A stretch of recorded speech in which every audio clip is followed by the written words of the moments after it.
I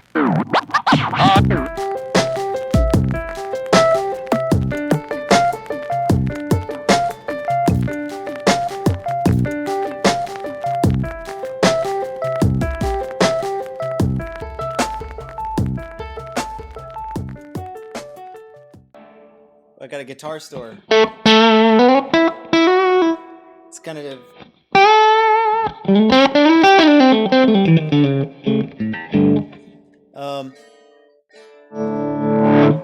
how's my volume? Is it all right? Cool. Hopefully it's not clipping or anything.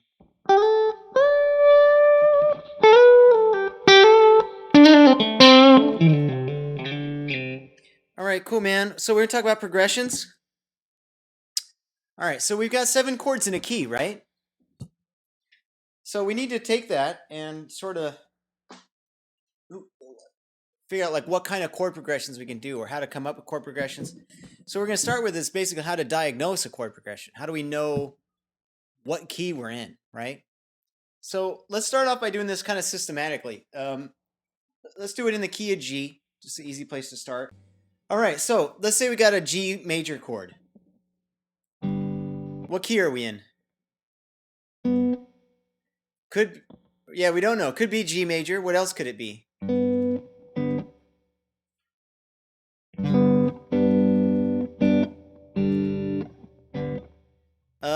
Yeah, G is the 4 of D, so we could be in the key of D. What other key could we be in?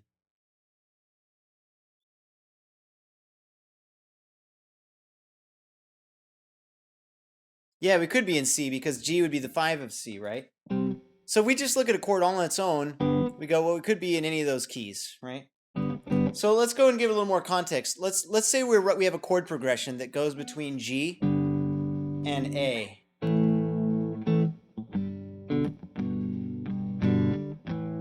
Oh, sorry. Yeah, let's do minor first.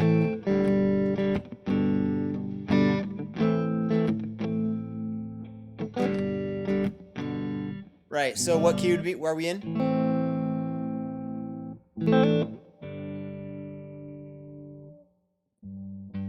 Yeah, we could. Yes. So we could be like G as the 1 chord, A minor as the 2 chord, or we could be in the key of C, where this would be like, here's our key center, here's our 5 chord, and our 6 chord.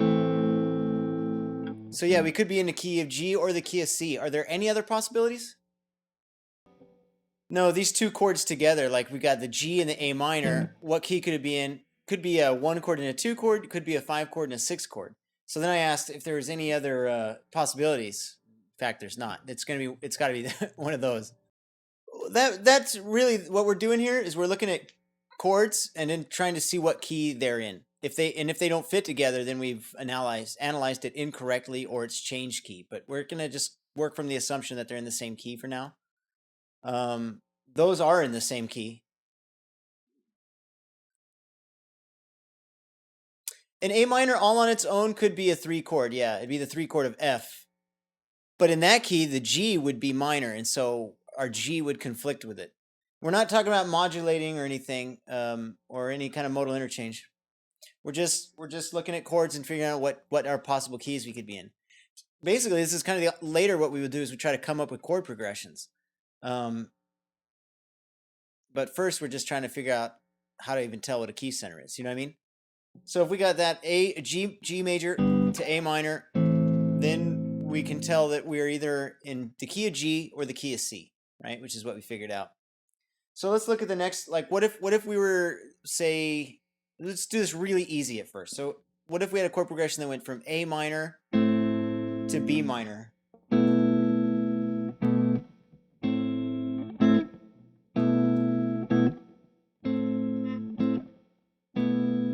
Right. G major as a 2 chord and 3 chord. Are there any other possibilities? Right, there's not, because this is the only thing. This is the only 2 minor chords that are, yeah, beside each other, right? Major, minor, minor, major, major, minor, diminished. So that's the only way it could be, you know. So you could have a chord progression that's like, or whatever, however you want to do it.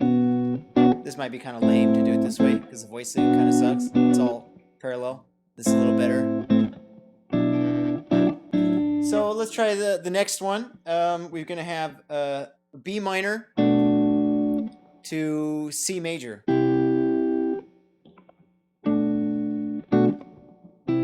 Obviously, it was still the key of G, right? This is a 3 chord and the 4 chord. Are there any other possibilities? No, we're just doing 2 at a time. B and C. B minor, sorry, B minor in the C.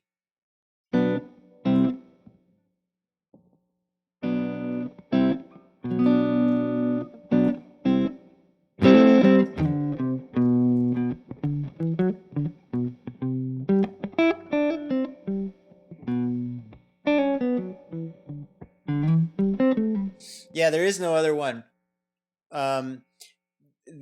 The 6 chord goes up a whole step, or sorry, the 7 chord goes up a half step to get to the 1 chord, but the 7 chord would have a flat 5. That's a cool thing because you notice there's a relationship in a way, like they have something in common, right? We have a B minor to C major, right? And that's going to be 3 chord to 4 chord. All right. Now, if it was a B minor flat 5, B minor 7 flat 5, just changing one note would have changed this all from being the key of G to the key of C, because this would have been the 7 chord to the 1 chord. Cool. So that could be a gateway to modulating keys, right? You could have like, and you switch to the key of C instead of G. That's the kind of thing where what we do is we'll take a chord, find out what it has in common with, that's kind of a neat example because it has, well, I don't know. I'll get to that. Usually people modulate with dominant chords, and that's kind of an interesting way to do it from a minor chord. So let's take a look at the next one. C to D.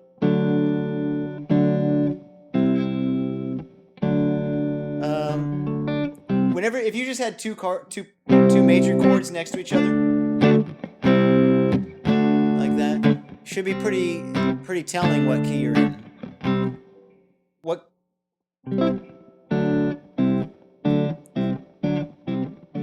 key would this be in?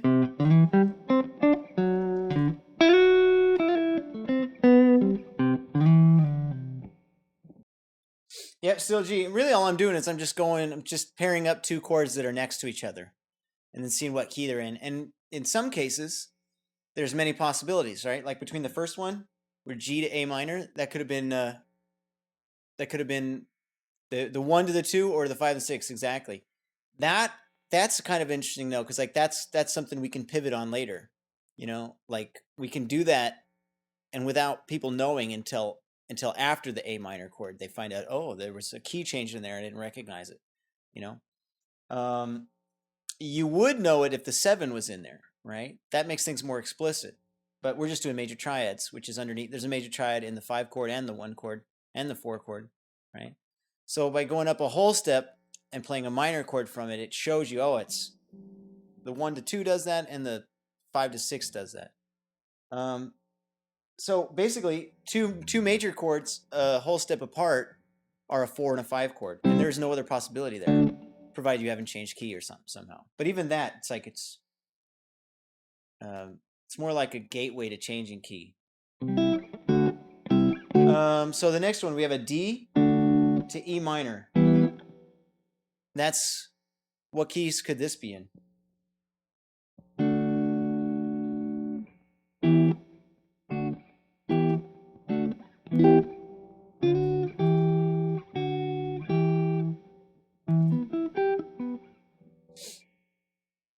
Yeah, that's right. It could be a key of G or the key of D. This is like what we said before when it's like it happens between the 1 and 2. This is the 5 and 6 example. Sorry, go ahead. I spaced out. Yep. From E minor to F sharp, half diminished.